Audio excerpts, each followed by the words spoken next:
আজ মূলত ভোর রাত নাগাদ আমি পটুয়াখালী থেকে এই ঢাকার ধোলাইপাড় স্টেশনে আমি এসে বাসে পৌঁছাই। পৌঁছানোর পরে ধোলাইপাড় থেকে আমার যেহেতু বাসা মাতোয়াইল মেডিকেল, এই মাতোয়াইলে আসার জন্য আমি একটি অটোরিকশা নেই।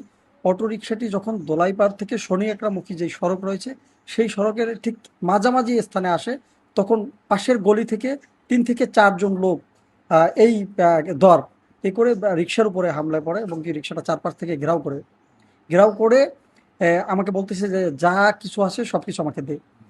আমি তখন হচ্ছে জিজ্ঞেস করি যে কারা কি জন্য এটা জিজ্ঞেস করতেছে না, আমার ঠিক এই গাল বরাবর 3-4টা চর মারার পরে আমার মোবাইলটা ছিনিয়ে নেওয়ার চেষ্টা করে।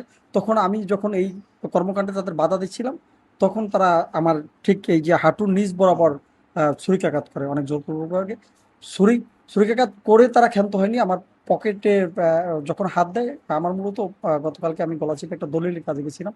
পকেটে আমার টাকা ছিল 47,000। সেই টাকার জন্য তারা আমাকে যখন হাত দেয়, তখন আমি হচ্ছে এটাকে বাধা দেওয়ার চেষ্টা করলে আমাকে তারা আঘাত করে, এবং কি আমি যখন চিৎকার করি তখন তারা পালিয়ে যায়। আমার টাকাটা নিতে পারে নাই, কিন্তু আমাকে আঘাত করে তারা পালিয়ে গেছে। তো প্রশ্ন হলো যে আমরা একজন সংবাদকর্মী বলি বা সাধারণ মানুষও যদি এই রাস্তা দিয়ে হেঁটে যায়, এবং কি রাত্র 9টার পর থেকে এটা কিন্তু খুব ভয়াবহ আকার ধারণ করে।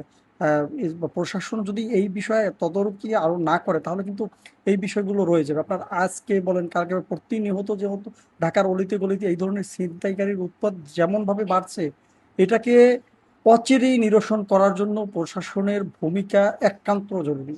আমরা যদি বলি, এই যে ধোলাইপাড়ে কিন্তু র্যাব 10-এর আরেকটি ক্যাম্পও রয়েছে।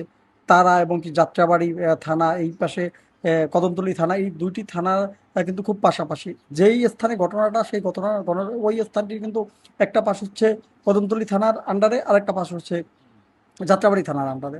তো প্রশাসন যদি চায় এই যে ছিনতাইকারী, এদেরকে নির্মূল করা সম্ভব। এক্ষেত্রে আমি মনে করি যে প্রশাসনের আন্তরিক ভূমিকাটা খুবই জরুরি।